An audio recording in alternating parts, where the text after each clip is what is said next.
A 2025 Open Doors World Watch List report found that religious persecution worldwide is still very much happening. This includes attacks on churches, vandalism, arrests, imprisonment, attacks, and death. Christians are facing severe impediments to freely operate in their faith. Similar oppression happens in America more often too. My new video report on Christian persecution 2025 worldwide. Open Doors is a non-denominational mission supporting persecuted Christians around the world.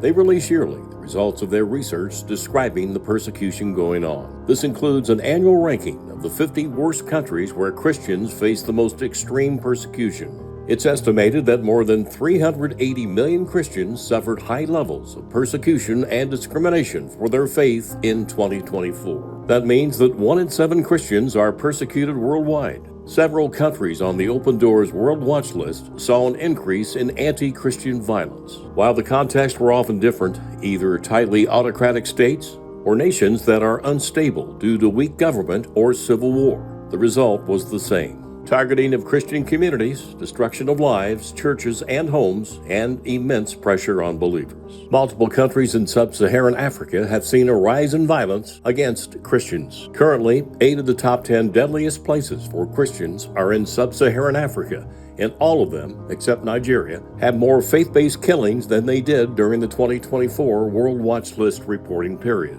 Chronic government instability has created an environment where Christians can be targeted, and where Islamic militants can use the chaos for cover to continue their attacks. Also, in sub-Saharan Africa, many Christians have been forced from their homes. Of 34.5 million displaced people there, around 16.2 million are Christians. Now, here are the top 10 worst countries on the Open Doors 2025 watch list. Number 1 is North Korea.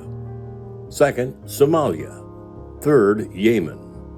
Fourth, Libya. Fifth, Sudan. Sixth is Eritrea. Seventh, Nigeria. Eighth is Pakistan. Ninth is Iran. And 10th is Afghanistan. Christians in the Middle East and more countries on the World Watch List are being driven underground. This has resulted in isolation and the decline of churches in several countries. The church in Syria has diminished significantly after more than a decade of war, disaster, and relentless crisis. After the Israeli-Hamas war that began in 2023, Christian communities in Gaza and West Bank have come to the brink of extinction. The church in Afghanistan is deeply underground, and visible expressions of Christianity have all but disappeared.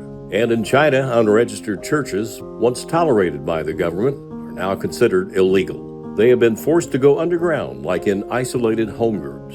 In the U.S., the land known for its foundational principle of religious freedom now faces a complex reality where expressions of faith are occasionally met with opposition, legal challenges, or social pressures. While persecution in the U.S. does not typically resemble the severe oppression found in certain countries, even milder forms of discrimination can be deeply unsettling for those who experience them. While somewhat harder to define, discrimination in America can include workplace discrimination, suppression of religious expression in academic settings, or media focus to misrepresent Christian values. These things can lead to a sense of isolation among Christians, influence faith development in younger generations, and cause religious liberty in the nation to suffer. We need to continue to expose oppression and pray for all the people in the world suffering persecution for their faith. From Indiana, this is H.A. Graves.